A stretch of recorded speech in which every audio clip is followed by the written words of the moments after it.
Pensée, Louise Fontpudy, autrice, Élodie Benamamouche, illustratrice, Lisa Couturier, musique.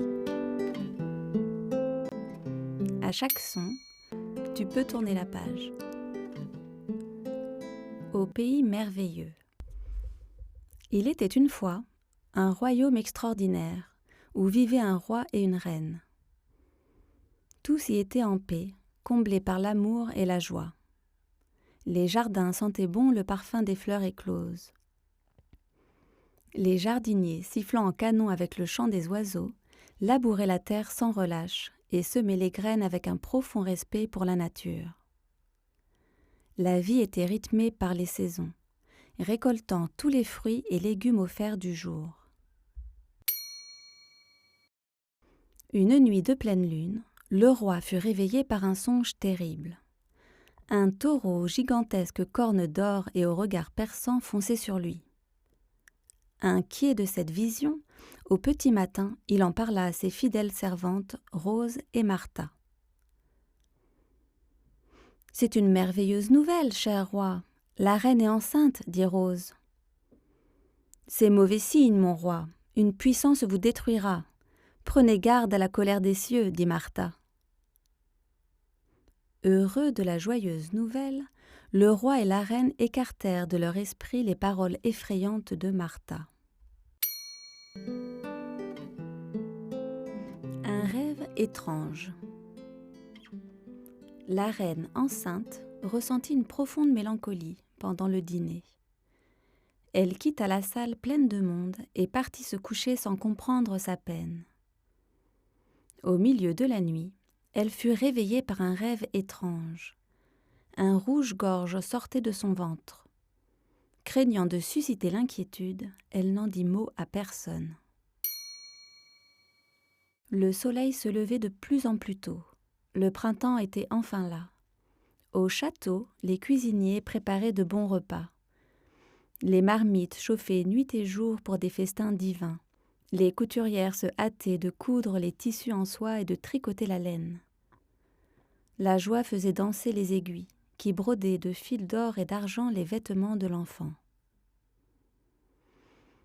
Un après-midi, sous un soleil étincelant, la reine, munie de son chapeau et de son panier d'osier, sortit cueillir des fraises, savourant au passage le goût sucré des fruits délicieux. Sentant l'enfant arriver, elle sut qu'il était temps de rentrer au calme. Le roi fit appeler Rose et Martha pour assister la reine pendant la naissance. Elle mit au monde l'enfant tant attendu, qui fut prénommé Pensée. Martha, la maléfique. Les murs épais de la pièce empêchaient la douceur du soleil d'entrer. La reine n'arrivait pas à réchauffer Pensée. « Ouvrez la fenêtre pour laisser la chaleur entrer et préparez un feu, ordonna-t-elle. « Il fait bon, ma reine, reposez-vous, dit le roi. La sombre Martha ferma les rideaux, ce qui plongea la pièce dans une plus grande obscurité. Rose, attentive à la reine, lui apporta un délicieux potage pour le dîner et une bougie pour éclairer la nuit. La reine, partagée entre la joie et l'inquiétude, se mit à pleurer et avoua son songe honteuse. Le roi, déjà soucieux, s'emporta fort contre les cieux. Le soir venu, la reine resta seule avec Pensée. Enveloppée dans sa couverture de laine, la flamme éclairait son doux visage. Paupières fermées. Mère et fille s'endormirent.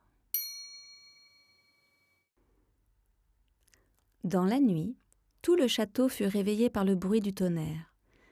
La reine se leva, ouvrit les rideaux pour regarder les éclairs et entr'ouvrit un instant la fenêtre pour respirer le parfum de la terre.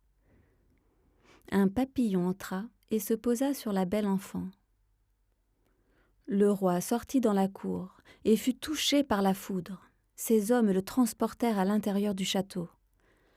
La pluie violente et les grêlons détruisirent toutes les plantations du royaume. La terre trembla si fort que des pierres tombèrent des ponts et des tours. Les limaces envahirent les champs et les vers sortirent de la terre. Le roi, affaibli, appela les 2 servantes et sollicita leurs conseils. « Que puis-je faire pour établir l'ordre ? » ?»« Mon roi, chaque jour le soleil brille. Remerciez les cieux d'être en vie, et reposez-vous pour reprendre des forces, dit Rose. « Mon roi, le songe du taureau fonçant sur vous l'avait prédit. Le malheur arrive. Écoutez comme cela gronde dehors. Pensée doit quitter ce lieu, suggéra Martha. Entendant les paroles de Martha et voyant son regard obscur, la reine supplia le roi d'écouter Rose et de renvoyer la maléfique femme. Il n'avait plus besoin de ses services. Vexée, l'effroyable Martha entra alors dans une colère noire et jeta un sort à l'enfant. Puisque c'est ainsi, nul homme ne devra voir penser, sinon elle mourra.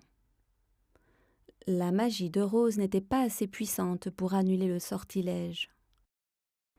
Seuls les cœurs purs pourront la découvrir, et un jour propice, la force du taureau aux cornes d'or détruira le maléfice, reprit Rose.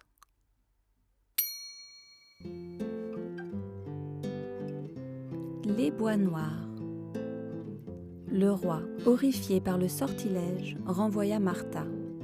La reine pria Rose d'emmener Pensée dans un lieu sûr. Personne ne devait la voir. Face au mauvais sort, le roi et la reine s'enfermèrent dans l'une des tours du château, celle aux nombreux livres, pour chercher une solution à leur peine. Impuissant et déjà faible, le roi mourut. Rose emporta quelques affaires de la petite princesse, l'enveloppa dans sa couverture et quitta le royaume en carrosse. Le cocher traversa le pont-levis et poursuivit le sombre chemin qui menait à leur nouvelle demeure, les bois noirs. Personne n'osait y pénétrer, car un géant montait la garde jour et nuit pour protéger l'espace merveilleux. Ses yeux avaient fait fuir plus d'un homme. Le cocher s'arrêta à l'orée de la forêt. Il descendit ouvrir la porte à Rose et à la princesse cachée sous un voile. Apercevant avec effroi le regard du géant, l'homme s'enfuit. Rose pourtant l'avait rassuré d'une main posée sur son épaule, les yeux pleins de confiance. Elle pénétra dans la forêt, salua franc le géant qu'elle connaissait et l'avertit du sort qui pesait sur l'enfant.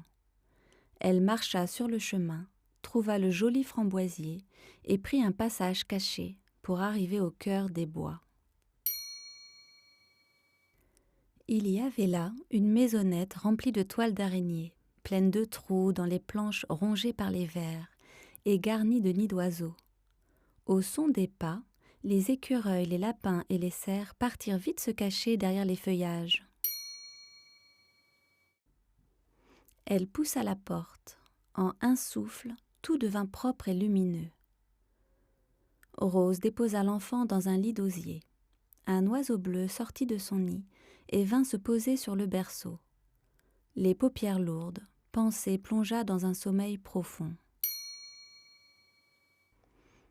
Ormée. Chassée par les gardes, Martha partit seule sous les nuages ténébreux. Un fermier passait par là avec son chariot. Prenant la femme en pitié, il lui proposa de venir vivre avec lui. La misérable accepta son aide. Dès le lendemain, pour se venger, la méchante femme exigea du fermier qu'il coupe toutes les cornes des bêtes et enferme le troupeau de vaches et taureaux dans l'étable. L'homme, inconscient du pacte, accepta sans questionner ses ordres. Il prit une scie, attela la carriole, et ils partirent ensemble dans le pré. Lorsqu'ils arrivèrent, à chacun de leurs pas, herbes et fleurs périssaient. Ormée, un petit veau, prit extrêmement peur en voyant son maître au regard absent couper les cornes de ses frères. Seul et impuissant, il partit vite se cacher derrière l'auge aux pierres bleues encore remplies de fleurs de nénuphar. Martha regarda partout et s'approcha d'Ormée. Dans la précipitation, Ormée fit le souhait de se transformer en poisson. Grâce au ciel, son vœu fut exaucé. Il plongea dans l'eau et se faufila sous les feuilles. Filtre d'amour. Le sourire de Pensée était comme un rayon de soleil. Rose veillait à ce que l'enfant ne manque de rien. Elle lui offrait toute son attention. La belle enfant, pleine de joie, grandissait dans cet immense espace de toute beauté. La rivière transparente aux pierres enchantées dansait. Tous les arbres du verger, les fruits, les légumes et les fleurs poussaient. Pensée aimait détacher les pétales des rosiers, et à l'ombre du soleil, avec l'eau de la source, elle créait des filtres au parfum doux de l'amour. Chaque matin, ses amies Génie, Prune et Grâce, 3 petites sœurs qui vivaient dans les bois noirs, venaient au cœur de la forêt afin de prendre soin du jardin merveilleux. Elles préparaient la terre, semaient les graines et cueillaient tous les fruits et les légumes mûrs. Elles repartaient toujours les paniers pleins et les fleurs à la main. La princesse les aidait avec joie, puis se baignait dans la source enchantée bordée de myosotis et rêvait en paix. Franc, le géant, aux yeux perçants, cachait au fond de lui un cœur tendre. Il veillait à ce que la princesse reste dans l'espace au cœur des bois, à l'abri des regards. Il avait renforcé sa garde. Le manteau magique. Les années passaient, et Pensée était devenue une belle jeune princesse. Hélas, l'envie d'être libre et l'ennui grandissant lui faisaient oublier sa résolution. Elle essaya plusieurs fois de sortir du cœur de la forêt. En vain, Franc le géant la rattrapait toujours. Un soir, Pensée insista auprès de Rose. « Quand pourrais-je sortir d'ici ? J'aimerais rendre visite à mes amis, juste une fois. »« Mon enfant, ce jour viendra, mais pour le moment, personne ne doit vous voir. Vous connaissez le sort. » La jeune fille s'endormit, le cœur plein de chagrin. Dans le royaume d'une nouvelle-née, une marraine m'a enchantée. La rumeur court après le sort, où est ce veau aux cornes d'or. Rose tissa toute la nuit un manteau avec du fil magique. Au matin, elle le lui offrit. « Ce manteau exaucera votre souhait, il vous rendra invisible. » Heureuse, Pensée l'enfila et partit avec hâte. Elle passa près de la chaumière des 3 petites sœurs. Comme elle n'était pas encore rentrée, Pensée ne put résister à l'envie de continuer son chemin et franchir la frontière des bois. Chantant avec son ami l'oiseau bleu, elle savourait l'instant. Aimé, le prince. Un jeune prince sur son âne, rêvant d'aventure et de rencontrer l'amour, avait décidé de suivre le souffle du vent. Personne n'avait pu le dissuader de quitter son royaume seul. Il se vêtit d'un manteau sobre pour cacher ses origines royales et voyager en paix. Le prince se nommait Aimé. Alors qu'il arrivait au champ du fermier, l'herbe, les fleurs fanées et toutes les cornes coupées au sol intriguèrent le prince. Un cerf qui passait par là dit à haute voix : « Dans l'auge se trouve Ormé, un taureau. » Le prince Aimé se rapprocha de l'auge, mais n'y voyant qu'un poisson, il quitta le lieu lugubre et poursuivit son chemin. Le parfum d'amour qui coule en moi dans une rivière enchantée, je revois. Ne rêve que de s'éclaircir sous un soleil bleu. Entendant chanter, il s'arrêta, descendit de son âne et se cacha derrière un buisson.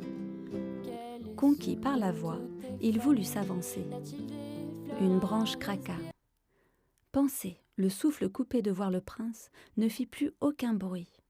« Qui est là ?» demanda Aimé. Pensée, le cœur battant la chamade, retourna vite au cœur des bois. Aimé choisit de suivre le bel oiseau bleu dans la forêt. Le soleil se couchait, le vent commençait à souffler, une ombre le suivait.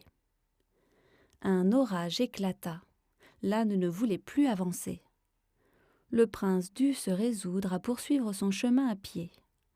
Il lâcha la bride de l'âne et celui-ci profita de l'occasion pour faire demi-tour.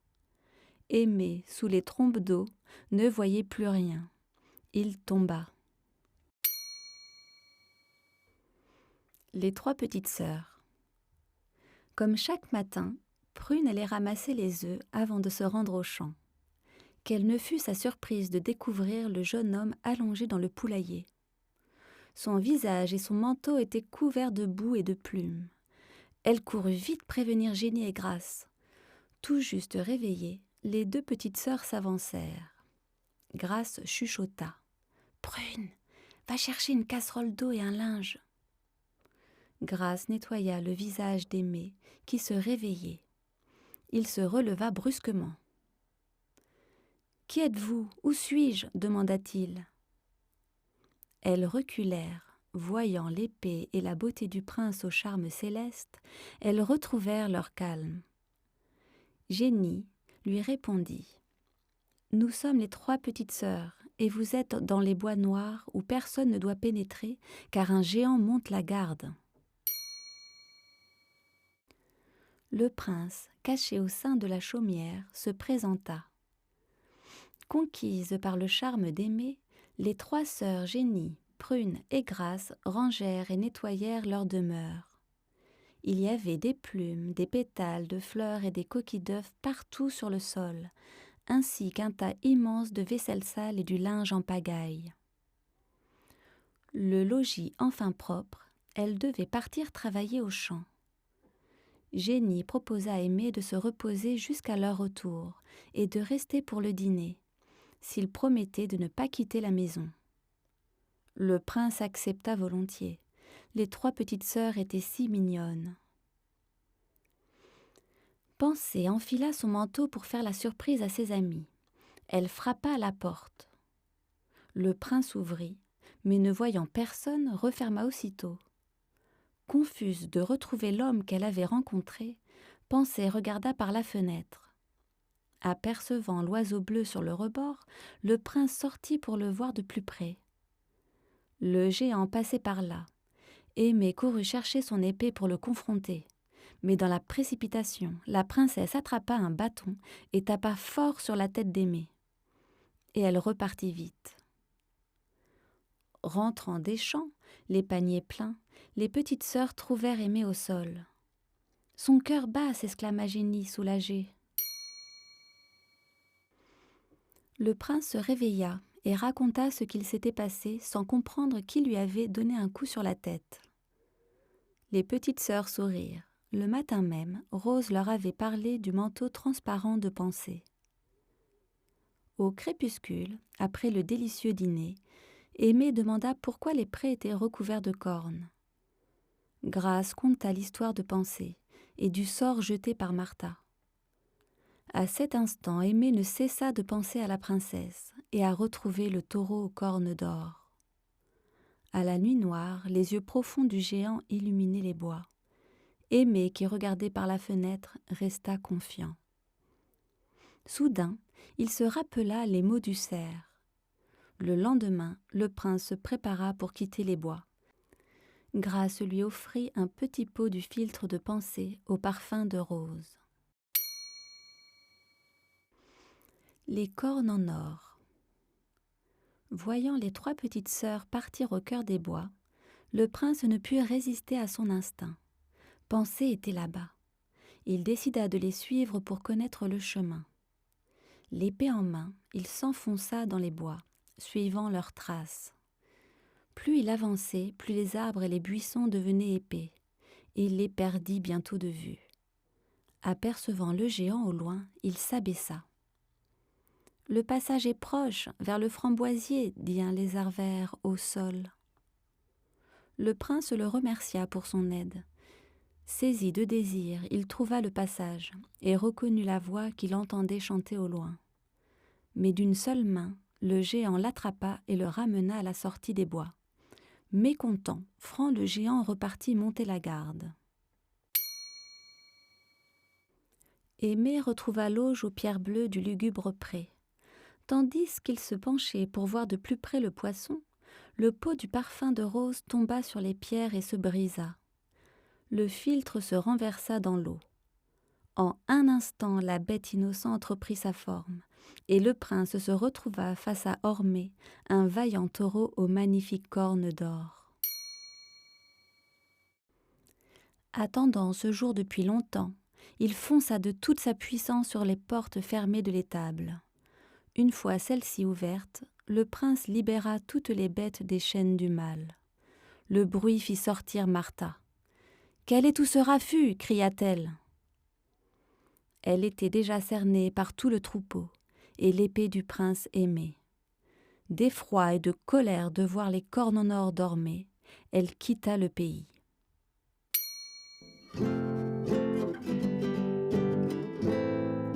Les fiançailles. Herbes et fleurs poussèrent de nouveau. Le sort rompu, Pensée pouvait enfin sortir des bois noirs. Découvrant la princesse, Aimée fut charmée. Conquise, Pensée sourit et ils s'embrassèrent.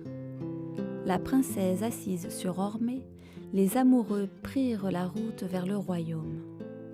Le château était resté à l'abandon durant des années, car la reine malade était morte.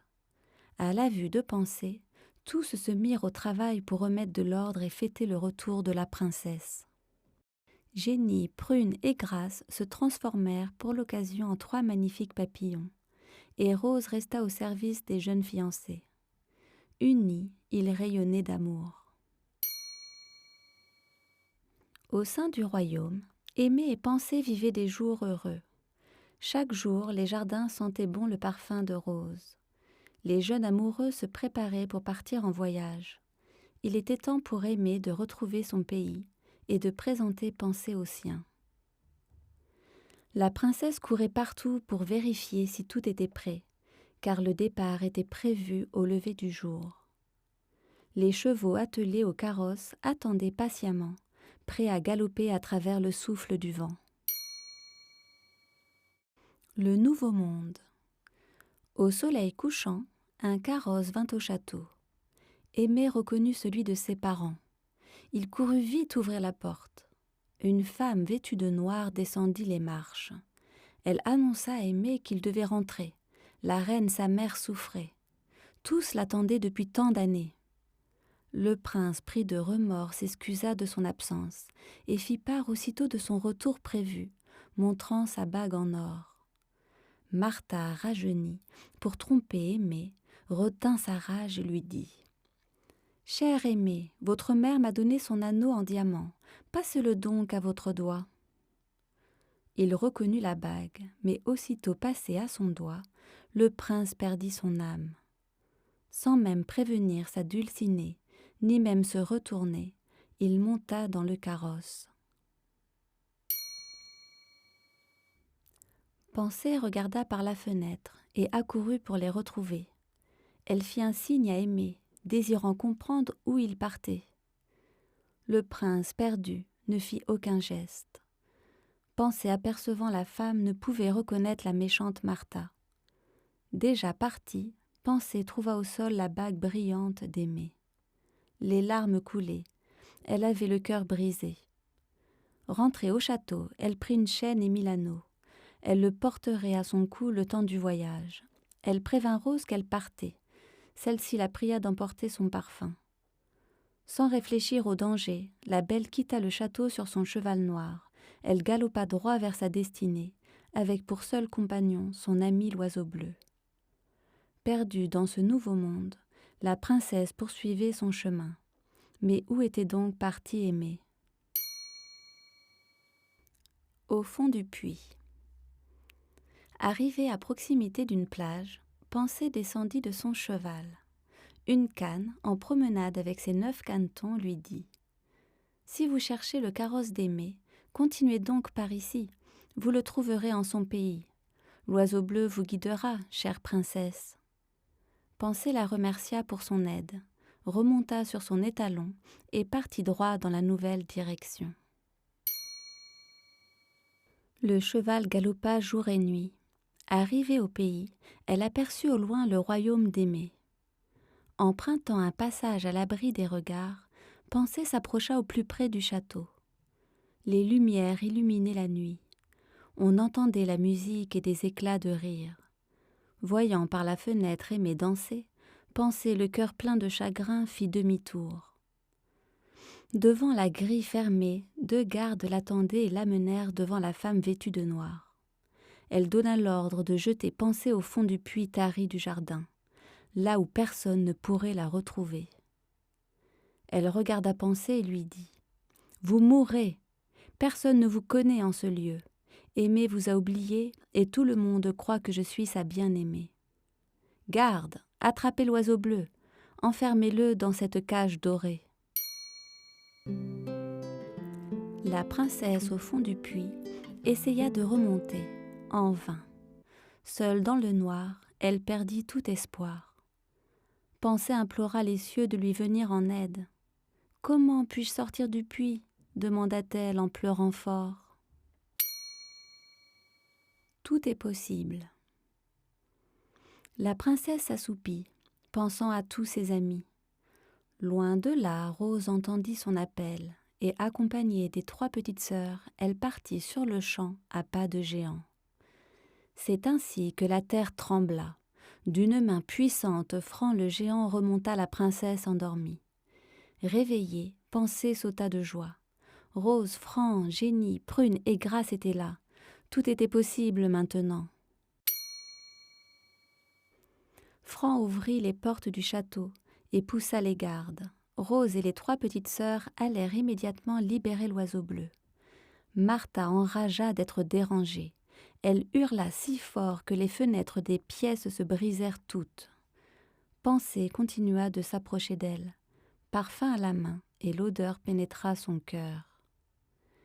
Adoucie, la princesse en profita pour verser quelques gouttes dans sa bouche. Effondrée, Martha rendit un liquide noir.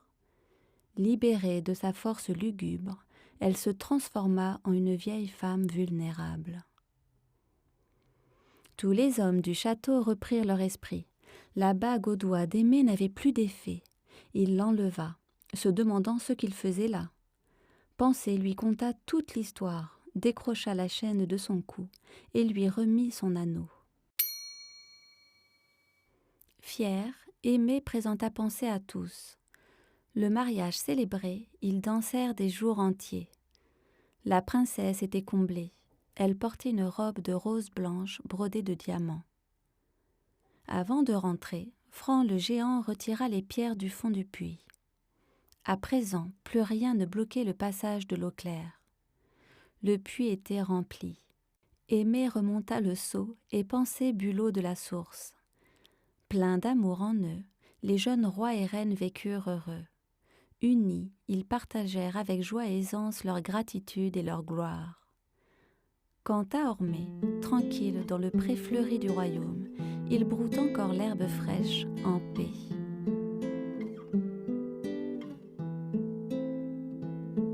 Dans le royaume du nouvel-né, une marraine m'a enchanté.